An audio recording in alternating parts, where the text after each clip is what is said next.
నమస్తే, నేను మీ ప్రశాంత్. వంశీ అరెస్ట్ అయ్యాక వైసీపీ నుంచి ఎవరు కూడా మాట్లాడడం లేదు.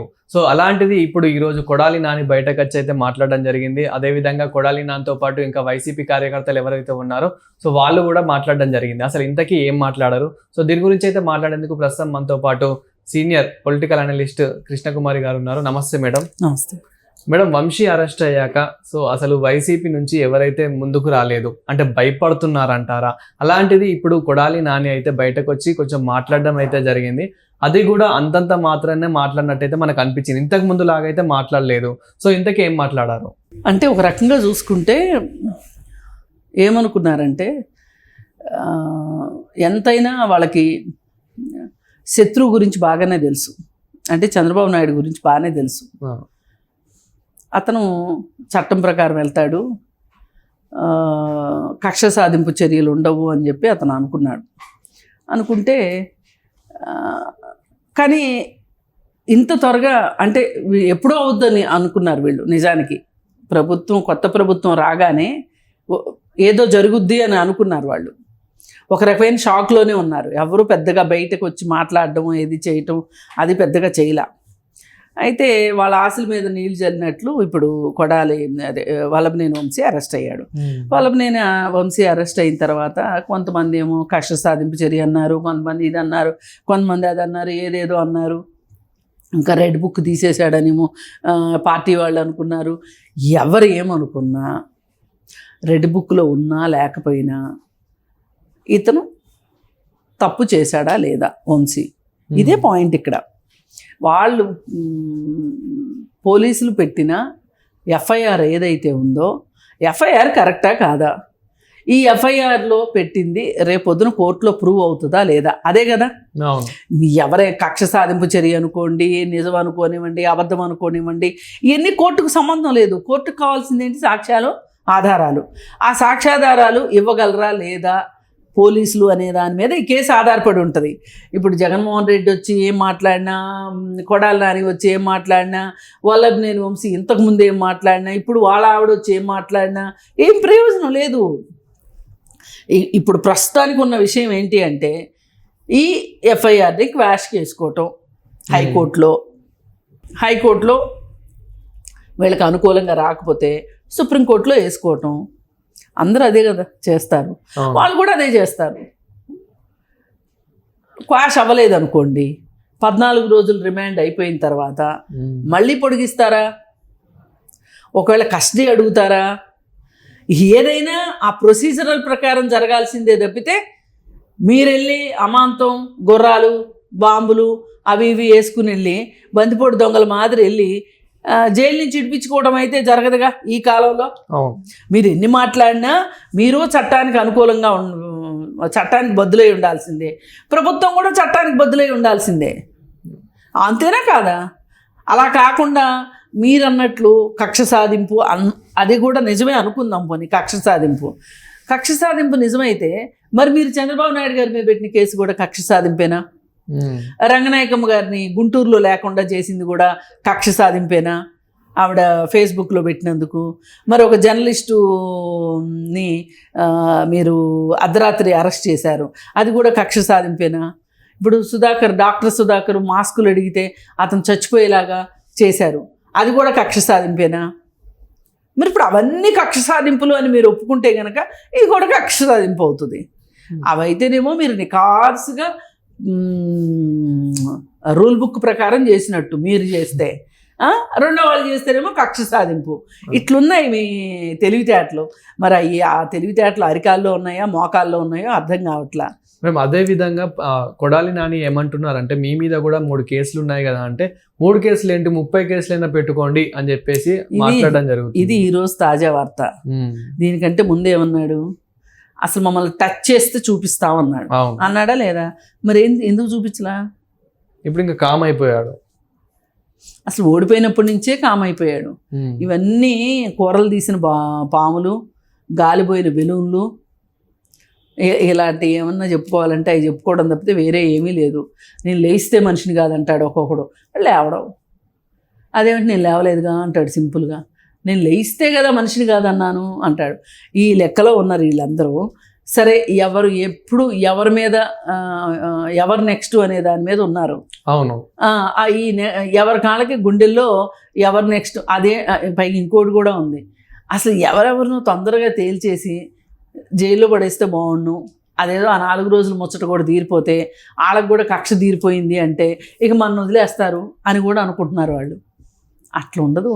అంత ఈజీ అయితే ఇంకేమి, ఇది ఏమైనా విక్రమార్కుడు సినిమానా నన్ను కొట్టండి అని అడగటానికి, చొక్కా ఇప్పి కూర్చొని కొట్టమని అడగటానికి కాదు కదా. ఇది రియాలిటీ, అది సినిమా. అందుకని మీరు అడిగినా అడగకపోయినా ఎవరి మీద కేసు వచ్చినప్పుడు ఆ కేసు గురించి పట్టించుకుంటారు. ఇప్పుడు ఈ కేసు క్లియర్ కట్గా నువ్వు అతనిని ఎవరైతే కేసు పెట్టాడో అతన్ని తీసుకొని వెళ్ళి అతన్ని నిర్బంధించి అతన్ని భయపెట్టి నువ్వు అతను జడ్జి ముందు స్టేట్మెంట్ ఇచ్చేలాగా చేసావు. అదేదో బయటకు వచ్చింది. నీ దురదృష్టం బాగుండి అదే గాలికి పోయే కంపని నెత్తినేసి గట్టిగా నెత్తికేసి ఒత్తుకున్నట్టు ఉంది తప్పితే వేరే ఏమీ లేదు. ఈయన ఏమనుకున్నాడంటే నేను పెద్ద హీరోని, ఎప్పుడన్నా ఒకసారి కోర్టుకు వెళ్ళాల్సి వస్తే వెళ్ళి వాళ్ళ జడ్జి ముందు చేతులు కట్టుకుని నిలబడటం ఏంటి, నేనేంటి, నా తాత ఏంటి అనుకున్నాడు వల్లభనేని వంశీ. అందుకే ఇప్పుడు ఏమైంది, ఏదో పిల్లాశాలు వేసాడు. వేసేసరికి డైరెక్ట్గా జైలుకే వెళ్ళాల్సి వచ్చింది. మరి ఇప్పుడు మళ్ళీ రిమాండ్ పొడిగించవచ్చు, పోలీస్ కస్టడీకి తీసుకోవచ్చు, బెయిల్ ఎప్పటికి వస్తుందో తెలియకపోవచ్చు. కానీ సహజ న్యాయ సూత్రాల ప్రకారం వస్తుంది అనుకోండి, అది వేరే విషయం. కానీ కోర్టుకి అయితే వెళ్ళాల్సిందేగా. ఇప్పుడు నెక్స్ట్ కూడా జైలుకి ఎవరు అనేది కూడా పెద్ద ట్విస్ట్. ఎందుకంటే ఆల్రెడీ మనకి ఈ కూటమి ప్రభుత్వం వచ్చినప్పటి నుండి ఒక్కొక్కరు నేర్పారేస్తున్నారు, మనం చూస్తూనే ఉన్నాము. ఎక్కడండి ఎవరు నేరేశారు చెప్పండి, ఎవరు నేరేశారు? ఏంటి ఏమీ మొదలెట్లేదు. Operation blue star, operation red star అని చాలామంది కార్యకర్తలు అనుకుంటున్నారు. చాలా అసహనం కూడా చూపించారు. ఇందుకేనా ప్రభుత్వం మారింది, అమ్మ వీళ్ళకి సిగ్గుసరం లేదా, సీమునెత్తురు లేదా, ఇట్లా రకరకాలుగా మాట్లాడుకున్నారు. ప్రభుత్వాలు వచ్చేది, కొన్ని ప్రభుత్వాలు కక్ష సాధింపు కోసం వచ్చినా అన్ని ప్రభుత్వాలు కక్ష సాధింపు కోసం రావండి. అలా అనుకుంటే అది మూర్ఖత్వం అవుతుంది. ఒక ప్రభుత్వము అంటే ఎన్ని పనులు ఉంటాయి, వాళ్ళకిలాగా పరిపాట లేకోకుండా కేవలం కక్ష సాధింపులతోటి బటన్ నొక్కటాలతోటే ప్రభుత్వం చేయటం అయితే చేయొచ్చు ఎవరైనా, అలా కాదు కదా. అందుకని ఇవన్నీ వదిలేసి ఇప్పుడు ప్రస్తుతానికి సరే ఇన్నాళ్ళు మాట్లాడలా, నేను మమ్మల్ని టచ్ చేస్తే మా సంగతి ఏంటో చూపిస్తామన్న మనిషి అతన్ని జైల్లో పెడితే కూడా మాట్లాడలా.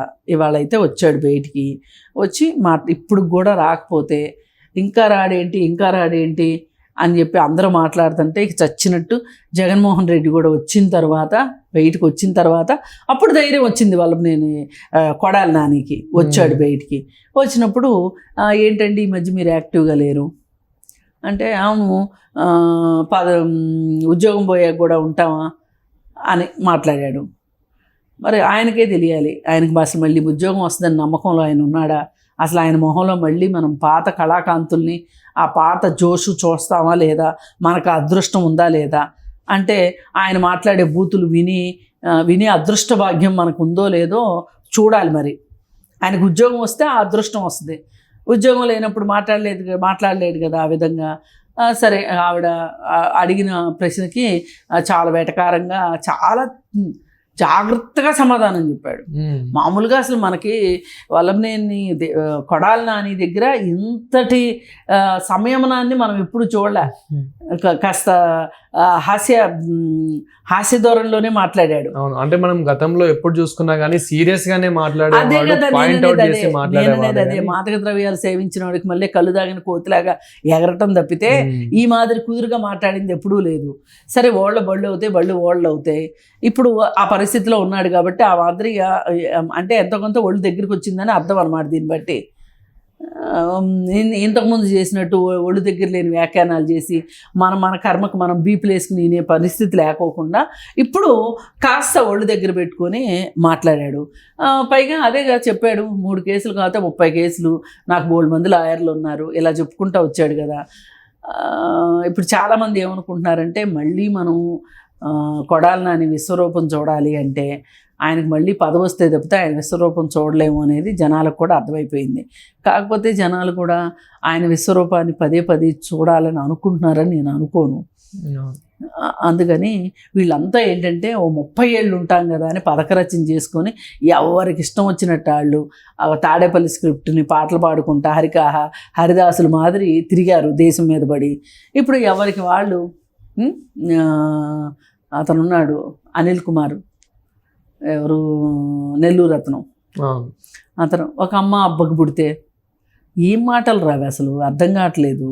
ఎవరైనా అమ్మ అబ్బకే పుడతారు కదరా, ఆ మాత్రం జ్ఞానం కూడా లేకుండా ఆ తాడి చెట్లాగా అంత ఎత్తి ఎదిగావు, ఎందుకు ఎదిగావో అర్థం కావట్లా. అసలు అది నోరా లేకపోతే పాయకాని దొడ్డినా అసలు. అమ్మకి అబ్బకి పుట్టారంట లోకేషన్ను చంద్రబాబు నాయుడు, ఒక అమ్మకి అబ్బకి పుట్టినోళ్ళు అయితే. ఏం మాటలు ఇవి?